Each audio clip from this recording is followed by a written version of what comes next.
Salve, salve, pessoal! Tudo bem com vocês? Vamos para mais um resenha obrigatório e hoje a gente vai discutir Angélica Freitas, autora gaúcha, O Útero é o Tamanho de um Punho. Um livro que entrou agora na URGS, né? Então estreia, né, no seu ciclo de 3 anos, e a gente tem que debater, então, os pontos primordiais da obra para a tua excelente performance no próximo vestibular. A começar a falar sobre a Angélica Freitas, eu já vou compartilhar na minha tela, né, a apresentação para conduzir a nossa resenha obrigatória.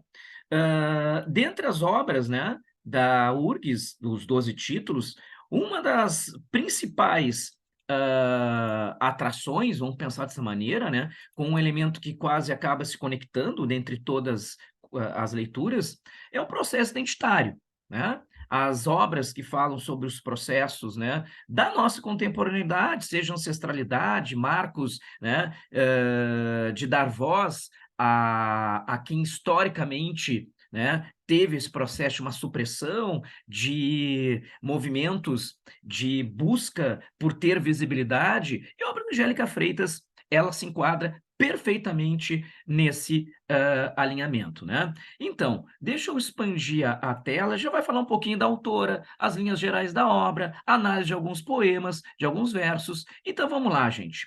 Olha só, detalhe, né, neste ano, então, saindo a obra do grande escritor, também gaúcho, né, do o Amílcar Betega, do Deixe o Quadro Como Está, os seus contos.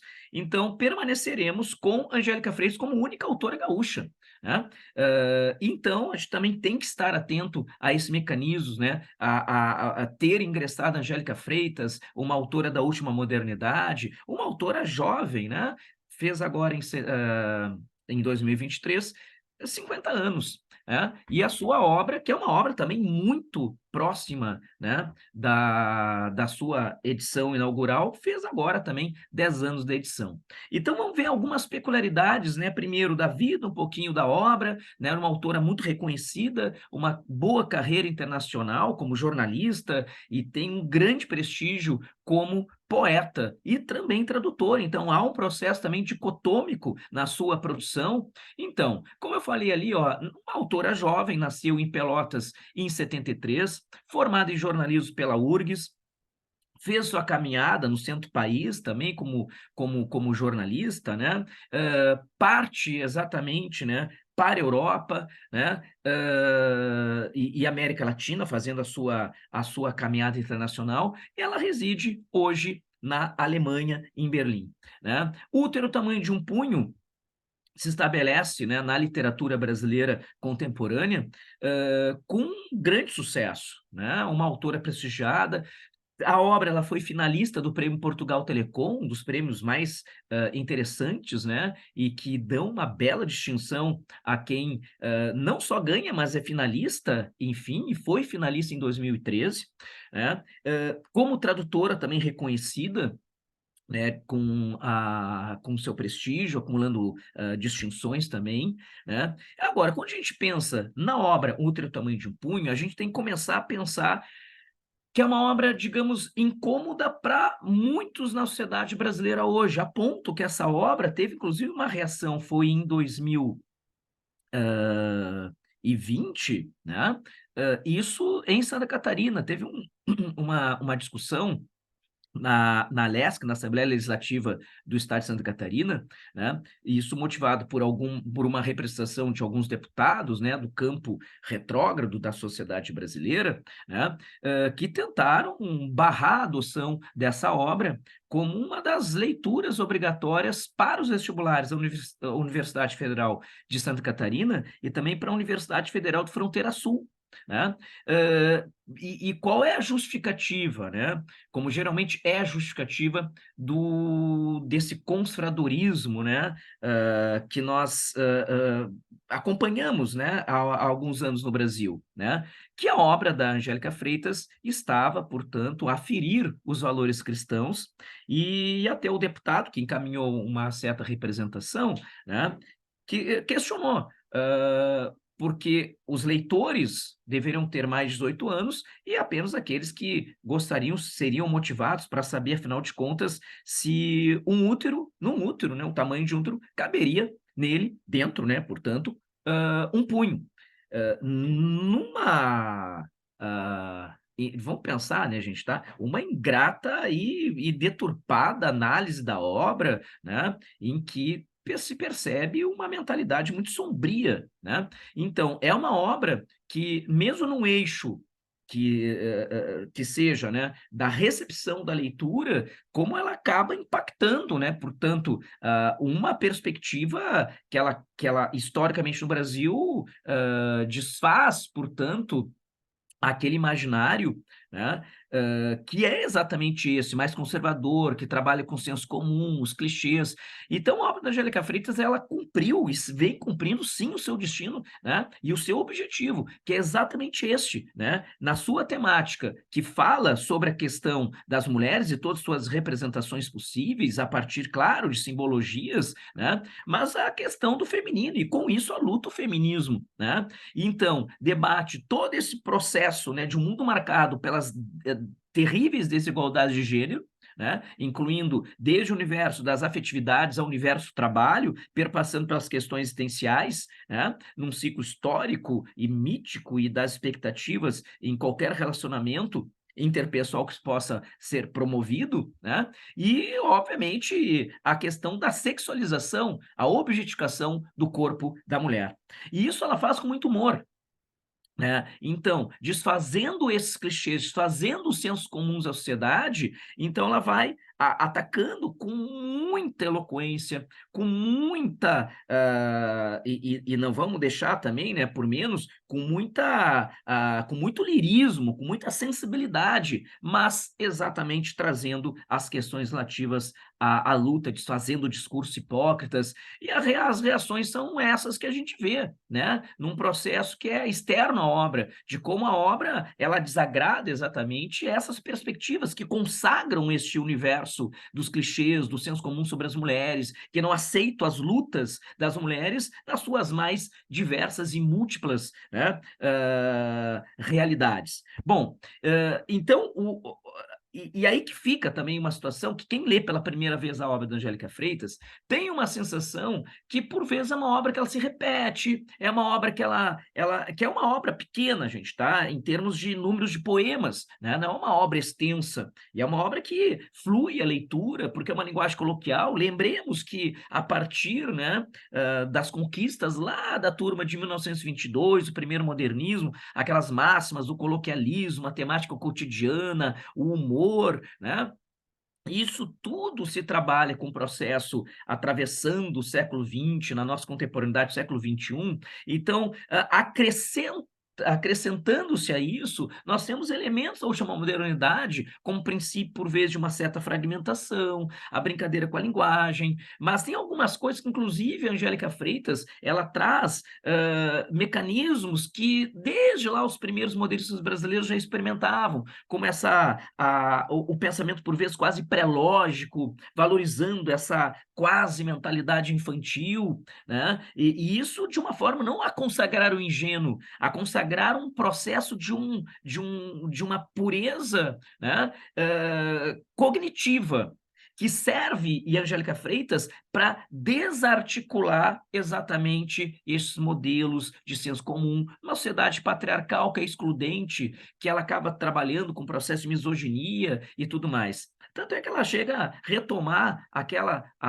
brincadeira infantil da língua do P, né? Então ela vai trazendo, mas isso com muito humor, gente, com uma leveza também. Isso a gente tem que entender, né? Só que é uma obra que traz profundas relações, né? Então, uma obra que tem caminhos intertextuais interessantes, ela a promover diálogos, né, com a boa cultura ocidental, a começar com a obra que ela, antes da sua primeira parte, que a gente vai ver agora que ela é dividida em 7 sessões, antes da primeira sessão, que é Uma Mulher Limpa, tu começa a ler a obra e tem uma espécie de uma epígrafe, uma citação fora do texto, né, como se fosse um prelúdio, né, uma antessalinha para tu entrar exatamente nesse grande corpo, nessa grande catedral, né, mãe, que passa a ser o útero ao tamanho de um punho. E a começar também esse termo, título, né, o útero ao tamanho de um punho, se considerar um verso, é um verso decassílabo.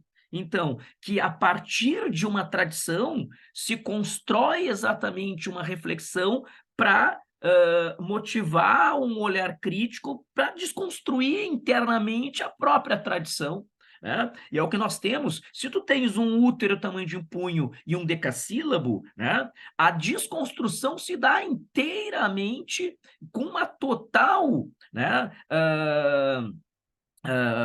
e acerto, né? Mas com um radicalismo a partir de um processo de uma profunda elegância, mas internamente vai ruindo a tradição por ela mesma. Então, tudo é muito pensado também na obra. Então, um dos elementos da proposta da Angélica Freitas, alinhada a essa última modernidade que nós temos, é exatamente essa suposta simplicidade, a partir dela há elementos de sofisticação, de complexidade, que a gente precisa estar aberto para compreender. E aí eu trago uma contribuição para vocês, né, que inicia exatamente com 3 versos, né, de uma peça de Bertolt Brecht, né? Claro, ali em alemão, né, como eu falei, ela reside em Berlim, ela traz uma referência, né? É uma peça do Brecht com Kurt Weill, né? Que é o Bertolt Brecht, um dos principais nomes, né, da literatura universal, e um autor em que a criticidade e a perspectiva marxista sempre foi, né, um elemento central, né, nas suas manifestações como poeta, como dramaturgo. E os versos, gente, tá? Eles são retirados da Ópera dos Três Vinténs, né? Em que diz os versos, e o navio com 8 velas, com 8 canhões, deixa eu repetir aqui, ó. E o navio com 8 velas e com 50 armas, canhões, vais hastear a bandeira no mastro. É uma passagem que é chegada exatamente, né, de um homem terrível naquela peça, né, que seria uma espécie de um pirata, vamos considerar dessa maneira, e que acaba sendo, né, de certa maneira, o protagonista, e que ele, de certa forma, acaba sendo seduzido, né, por uma jovem, uma referência que a gente pode considerar, né, que seria uma prostituta, a tal da Jenny, e que ela era não apenas acossada naquela sociedade, mas ela era, de certa maneira, excluída naquela comunidade em que esses piratas chegam, e, sobretudo, o protagonista, um homem, né, que tinha prazer, uma certa psicopatia em matar pessoas, por vezes por prazer, inclusive, né? E ela se aproxima do protagonista, o Mac, né, para que consiga se vingar daquelas pessoas da sua sociedade. Só que essa peça, gente, ela foi, não só por alusão, mas ela serviu com uma grande influência, e olha só, olha a curiosidade, a gente não pode ficar desatento a isso, né? O Chico Buarque de Holanda, que era um dos autores, né, que está se despedindo da lista este ano, com o álbum Construção de 71, foi motivado pelo Brecht e exatamente pela Ópera dos Três Vinténs, e construiu a sua Ópera dos Malandros, que é uma peça musical. E na peça musical, há uma referência a uma adaptação, não deixa de ser também uma releitura e um processo de intertextualidade, uma motivação e, por isso, uma influência, né, em que chega a uma cidade, né, ambientada, enfim, né, a peça na Lapa, lá no Rio de Janeiro, e a época, né, claro, o fim do Estado Novo, a obra ambientada em 1940, né, e uma cidade que ela está completamente tomada por um processo de corrupções, empresários inescrupulosos, policiais corruptos, agiotas terríveis, né? Empresários inescrupulosos, como eu falei. Então, todo um processo de uma sociedade patriarcal excludente, extremamente violenta. E tinha uma personagem nessa sociedade, nessa ambientação, né? Que era a Geni.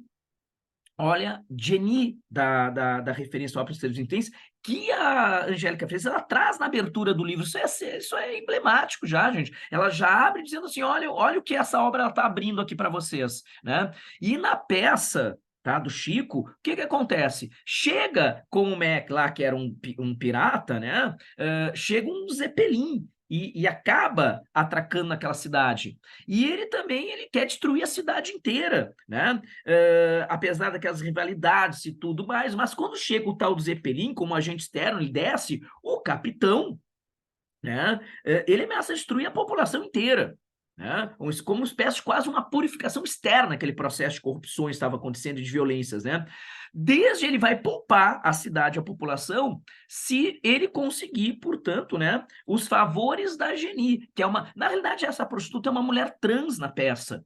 Então são elementos, gente, assim, ó, que se impõem o debate hoje na sociedade, né? E esse campo mais conservador e retrógrado não aceita esses debates. Né? Por isso que eu quis contextualizar o que aconteceu lá nos debates na LESC, na Assembleia Legislativa do Estado de Santa Catarina, agora há pouco tempo, há 3 anos, gente, tá? 3 anos, né? E aí a Geni, que era execrada por todos, pode ser a salvação de todos naquela cidade. E aí a população começa a agradar a Geni, que era excluída na peça do Chico, né? E todas aquelas autoridades que eram impactados, né, pela Geni, que não suportavam, pedem a ela. Ela não aceita de início, mas ela acaba sendo demovida dessa negação e ela deita, tem aquela noite, oferece prazer, portanto, ao capitão, que cumpre a sua palavra e no outro dia vai embora com seu Zeppelin. E o que acontece no final, né, dessa situação? Ela acredita que ela está incluída, que houve um processo histórico de quebra de um círculo, né, vicioso de exclusão, né? E só que volta as humilhações assim que o Zeppelin vai embora com aquele capitão. E aí começam a jogar pedra na Geni. Tu já escutou essa canção? Joga pedra na Geni, joga bosta na Geni. Ela é feita para apanhar, ela é boa para cuspir, ela dá para qualquer um, maldita Geni. Então, a obra inicia com uma referência através de Brecht, chega a Chico Buarque de Holanda com a sua ópera dos Três Vinténs do Brecht, até a ópera do Malandro. Então, isso, se a URSS quiser, ela já abre uma repercussão, gente. Ela já pode repercutir já um diálogo até com construção. A questão do universo feminino representado lá também por um modelo patriarcal excludente. Então, gente, olha só, não é obra, tá? Superficial, há uma complexidade, há um projeto literário muito bacana na obra da pelotense Angélica Freitas. Então, e a obra é dividida em 7 sessões. Percebam que a maioria das partes, ela retrata na própria proposta, né, nominal a condição feminina. Ó, a primeira sessão, uma mulher limpa, a segunda sessão, uma mulher D, a terceira sessão, a mulher é uma construção, a quarta, homônima, né, que empresta o seu nome à obra, né? O Ultra Tamanho de um Punho, que é um poema um pouco extenso. 3 poemas com auxílio do Google a discutir os elementos da tecnologia, das ferramentas de busca, os algoritmos e tudo mais. Ela também desarticula sempre os clichês, o senso comum, com muito humor.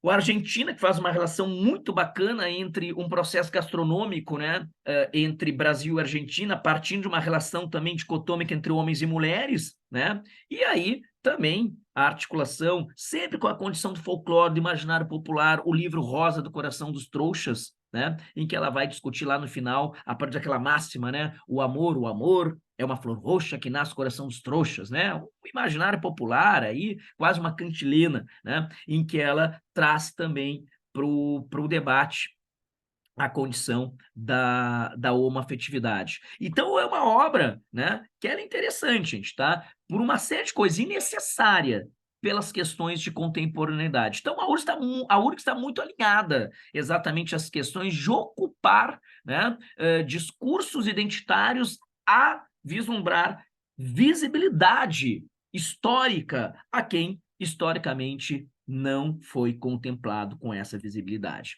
Vamos para a primeira parte, conceitualmente, uma mulher limpa. Então, o que faz a Angélica Freitas? Percebe? Na obra da Angélica Freitas não tem heroína, tá? Tem empoderamento. Então, todos aqueles mecanismos, né, de consagrar a mulher bela, a mulher magérrima, a mulher sedutora, elementos que compõem, né, toda uma simbologia, um campo semântico voltado para a sedução, vestido, decote, cor vermelha, rosa, isso ela desfaz. né? Então, a mulher limpa, gente, tá? A parte, tá? A primeira sessão.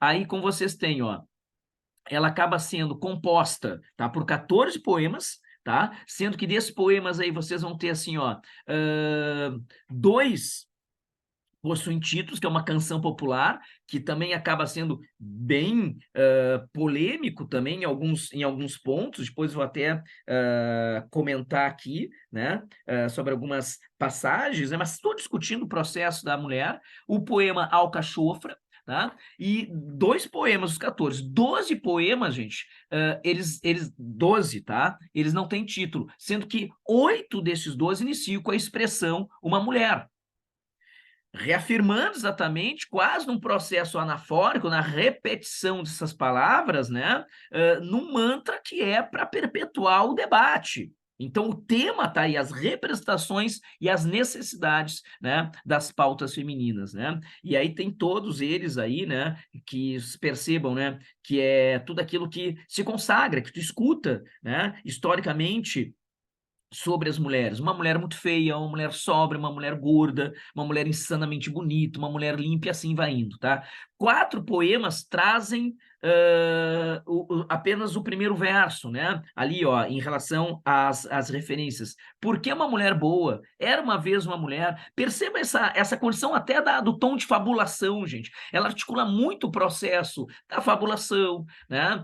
Dos provérbios populares, do folclore, das relações que acabam, né, consagrando a perspectiva quase que única sobre a mulher, né? A mulher, quando fala de uma mulher, se fala de todas, né? As mulheres são assim, não. Todas as mulheres são diferentes, e ela insiste nisso ao longo do poema. Ela vai desarticulando, portanto, essa tradição. Como eu falei, o útero é o tamanho de um punho é um verso decassílabo.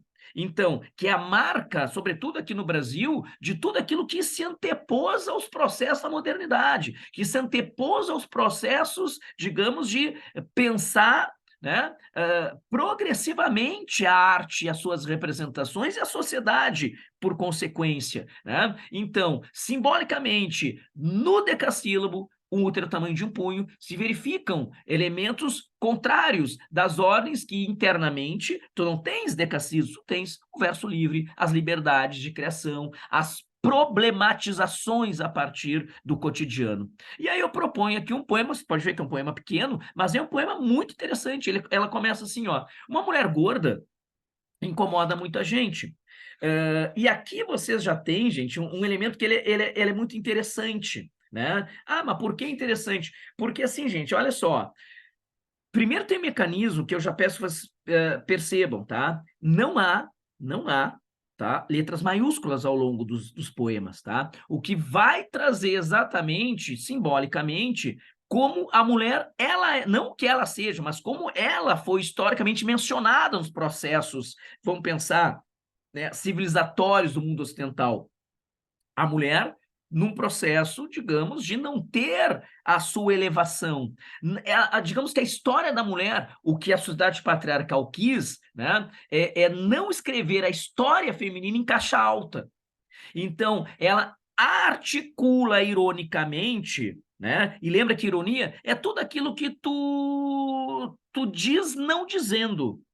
Tu sai do palco, mas tu deixa o jogo de sombras, né? Então, o uso das letras minúsculas seria exatamente de como a mulher ela foi, vamos colocar dessa forma, tá?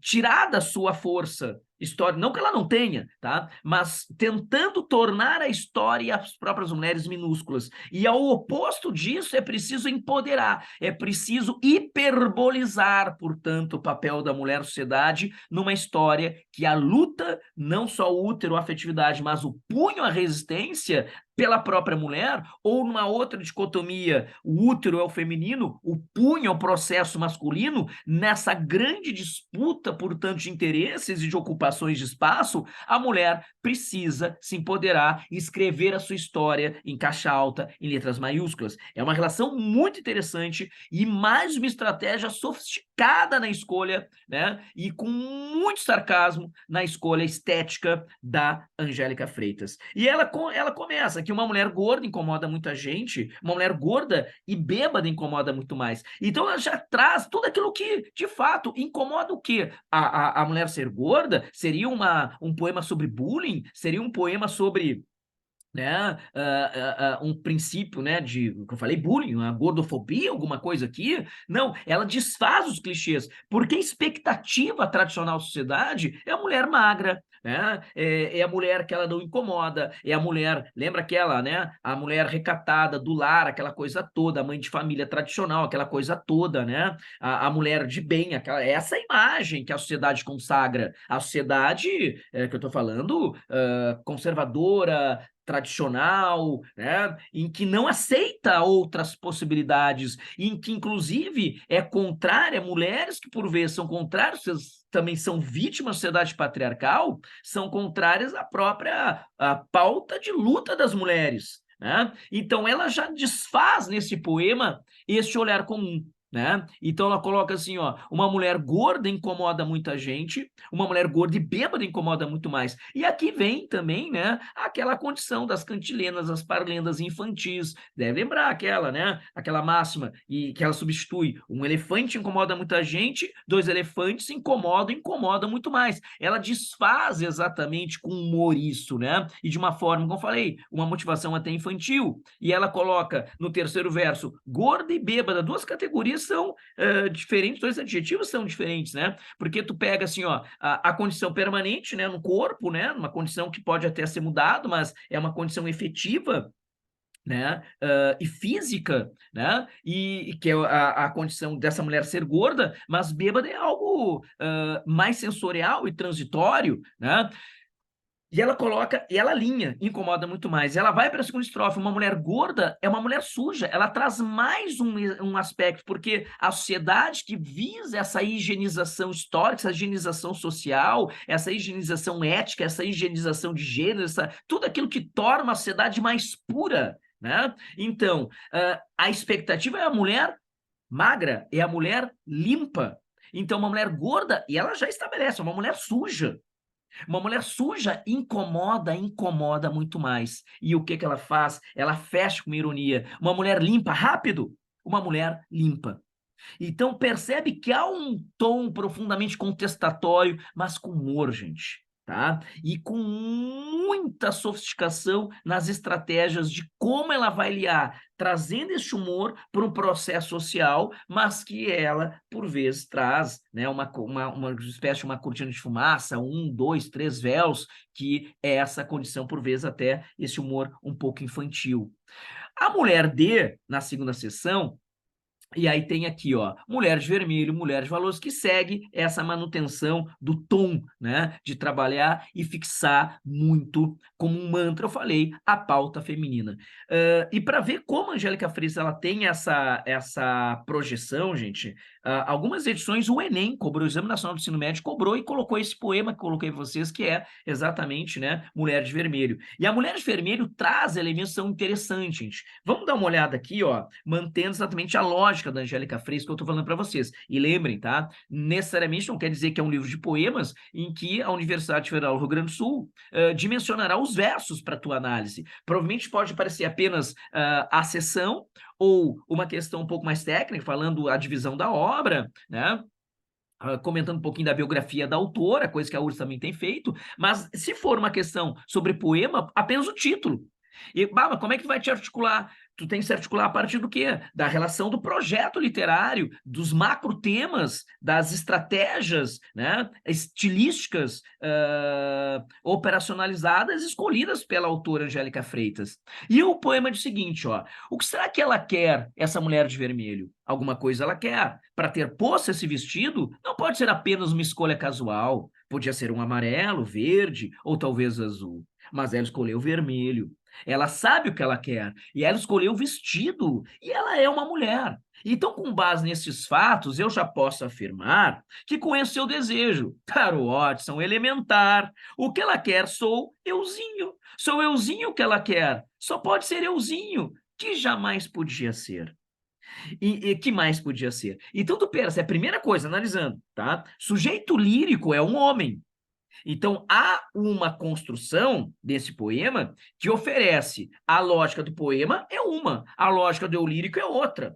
A lógica do poema traz um processo de uma profunda hipocrisia na sociedade patriarcal, mas é a lógica do texto, na articulação em que a própria autora optou por um eu lírico feminino para criar o contraponto. Na lógica do eu lírico, o que acontece? Há uma tentativa completamente equivocada, absurda, esdrúxula, se não fosse legitimada por uma sociedade que ela é patriarcal, que ela é excludente, que ela é misógina, que ela erotiza e sexualiza sempre a mulher. Nessa lógica, autorizado pelo aí o eu lírico, né? Ele estabelece, ele sim, né? Preceitos sobre o comportamento e a psicologia da mulher.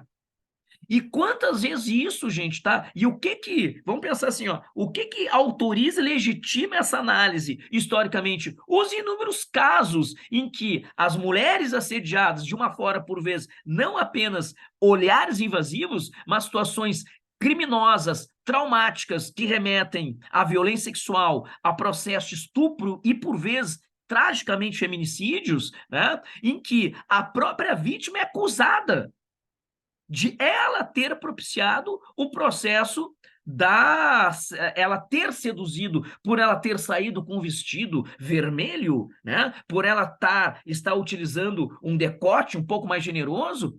Essa é a lógica de uma sociedade patriarcal, excludente, misógina, violenta, invasiva e tanto mais. É o punho na segregação da condição dos gêneros. Então, também tem esse outro olhar, o punho, porque o punho é a extensão da violência masculina. Não vamos esquecer disso, né? Então, aqui, gente, tá? É um poema extremamente vigoroso na análise, tá? Extremamente feliz em constatar a quanta anda a infelicidade de uma sociedade decadente, e decadente por essa consagração histórica de um patriarcado.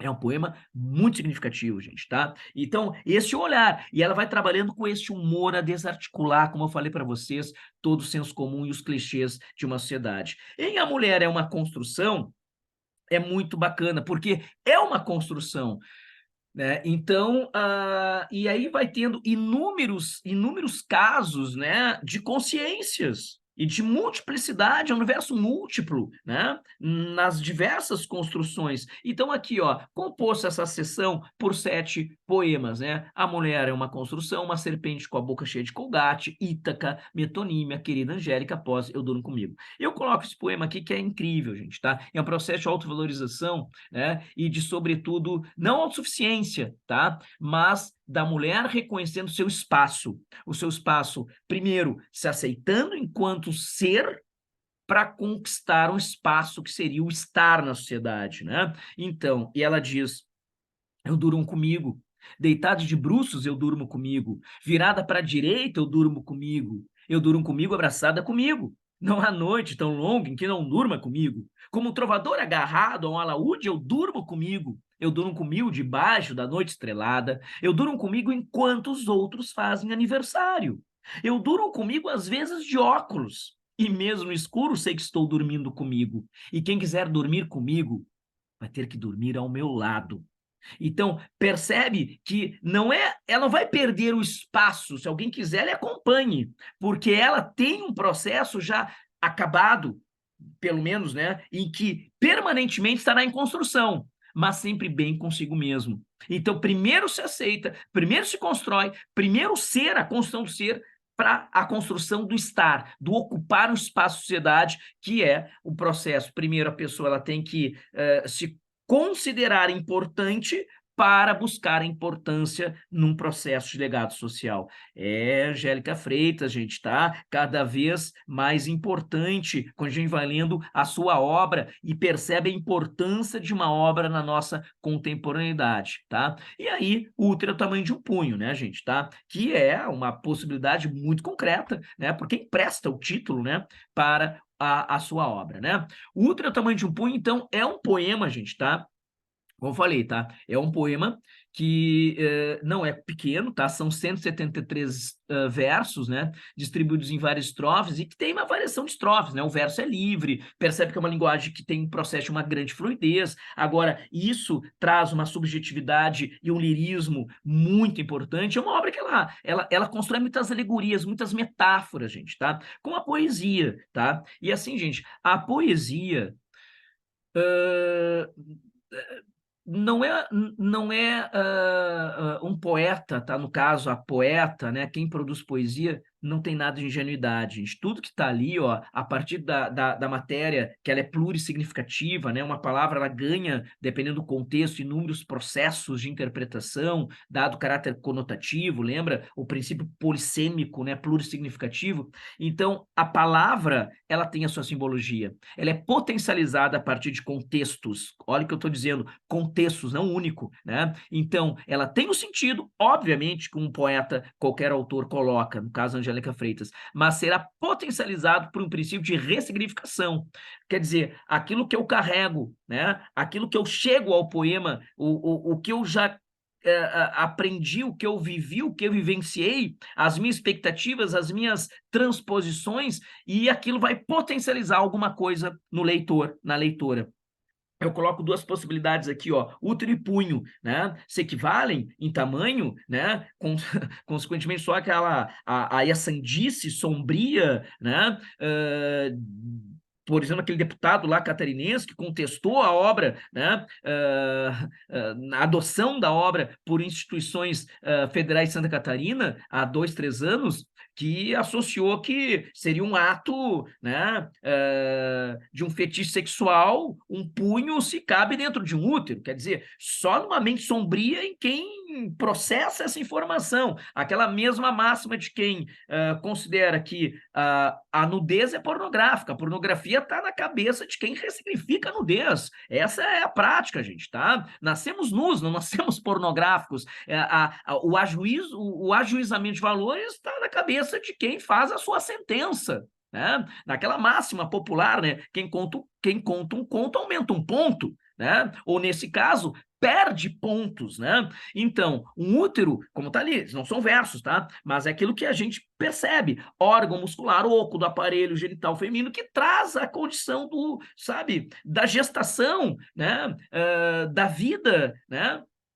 Em que acolhe a posição uterina, é voltar ao processo identitário, é buscar a ancestralidade, é buscar a conectação com o profundo, com o processo, né, digamos, da própria geração, né, da sua própria origem. Então, e garante a autonomia da mulher, a sua distinção. A mulher é vida, a mulher, portanto, ela é essa grande máxima matriz que vai trazer, portanto, o destino que é o futuro da humanidade, né? A partir da gestação, né? E daquilo que vai ser o nascimento de um outro humaninho, né? E o punho na mão fechada, que simboliza exatamente também um processo acolhedor, mas equivale ao tamanho de um útero. Só que aí vem também que pode trazer essa lógica, o útero, o feminino, o punho, o masculino, um útero, o acolhimento, o punho, o encerramento pela luta, pela violência,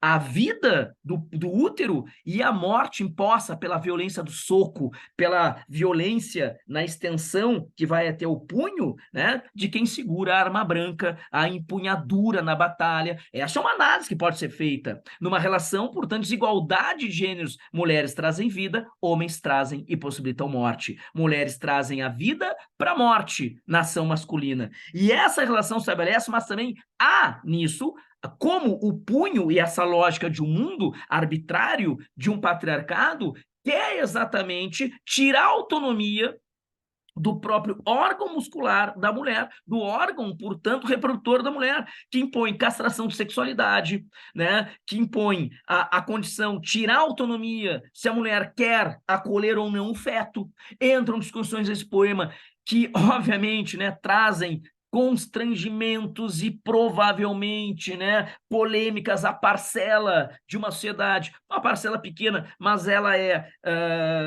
barulhenta, né, relacionado, portanto, a ser a mulher responsável pelo que ela gera ou não. Então, a questão do aborto. Então, toda essa condição externa do punho, que também impõe a castração da sexualidade, aquelas másculas clichês que os homens, portanto, são detentores de uma maior a relação, né, digamos, do prazer, da libido, e as mulheres não, né, associando que o homem tem prazer e as mulheres não têm tanto prazer, que é uma falácia, uma grande mentira, porque sempre essa sociedade patriarcal, gente, ela quis cercear, castrar a sexualidade das mulheres, castrando as liberdades, castrando as possibilidades de escolha, inclusive sobre o próprio corpo da mulher. E esse poema fala isso. Então, quando a gente vai entre a semelhança, tamanho e acolhimento, mas o útero, que também, na ação masculina, histórica, que impõe exatamente o suposto, né, domínio sobre o útero, mas só que a mulher também, se um útero é o tamanho de um punho, o útero também pode ser a resistência. Então, seja pela capacidade de suas escolhas sobre o próprio corpo, né? E aí entra todo um contexto de resistência e luta, porque o punho, que supostamente é ação arbitrária da violência externa dos homens, mas a mulher vai lá e agora internamente ela corrompe essa própria significado único, que não é, e aí polissemicamente também traz o punho para si na sua condição de luta. Então, agora a resistência e que nós temos contrária a todas as obrigatoriedades impostas da gravidez, a proibição da prática do aborto, todos os elementos externos. É um poema, gente, que fala sobre, lindamente, tá? Sobre resistência, luta, acolhimento, liberdade de escolha. É um belo poema, gente, tá? Então, e claro, né, gente, com aquela sofisticação que ela traz, com humor, ela brinca com aquela língua do P, tanto é que ela, deixa eu colocar para vocês aqui, ó, ela chega a colocar só aqui, ó, tá? Útero é o tamanho de um punho, e ela vai brincando com isso, gente. Quer ver aqui, ó? Olha só, tá? Um útero é o tamanho de um punho, o útero cabe em cadeiras. Todos os médicos couberam no útero, o que não é pouco. Coloca que a mulher, ela gesta tudo isso. O mundo é gestado pela mulher, né? Então, o mundo é feminino, né? Então, ao contrário de um patriarcado, deveria ter um matriarcado. E aí, quando ela entra na segunda estrofe, ela diz assim, ó, initiri, idimi, timini, de impini. Aí, é a língua, só que não é do P, é a língua do I. Ela brinca com isso, seria útero é o tamanho de um punho, e ela diz assim, ó, quem pode dizer tem um útero? O médico. Quem pode dizer que funciona? O médico, não é a mulher. É sempre um agente externo, e um homem. Aí ela brinca. E me disse. Quer dizer, o médico, né? Ó, o medo de que não funcione. Para que serve o útero quando não se faz filhos? Para quê? E ela brinca. Pique. Então, esse humor, gente, olha, é muito interessante, tá? Ela vai desarticulando por todo aquele tom, que é uma gravidade, olha o debate aqui, né, gente, tá? Um tom grave, um tom que, cara, incendeia debates país afora, né? Movimentando as forças mais reacionárias do país, né? Que vão sequestrando direitos, liberdades individuais das mulheres, tudo mais, e ela brinca com isso. Periqui, né? Essa brincadeira torna mais suave, mas é um punho, gente, direto no conservadorismo, na luta e na resistência e no acolhimento da luta das mulheres. Que belo texto, gente.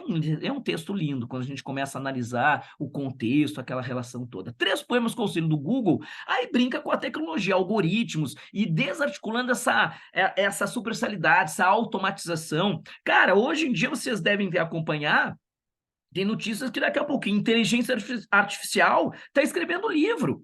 Então, quando coloca na busca do Google, lembra lá, dá o Google aí, né? Então, o mecanismo, simplesmente o que ele vai fazer? Ele vai trazer os elementos sugestivos são exatamente por quem já buscou aquilo lá. Ou seja, é a perpetuação de uma circularidade, mas da superficialidade na busca. É o que é mais buscado, não é a tua busca, é o que é mais buscado. Então, daqui a pouquinho, as pessoas hoje na superficialidade, né, se satisfazem apenas com aquela aguinha rasa, né? Aquela que é raso até para formiga, né? Então, essa parte, esse que é um segmento autoexplicativo, né? São 3 poemas, né? A mulher vai, a mulher passa e a mulher quer. Então, ela brinca com isso, só que ela vai desautomatizando, porque tem o autopreenchimento, né? E ela desfaz isso. Ela vai preenchendo elementos que são o olhar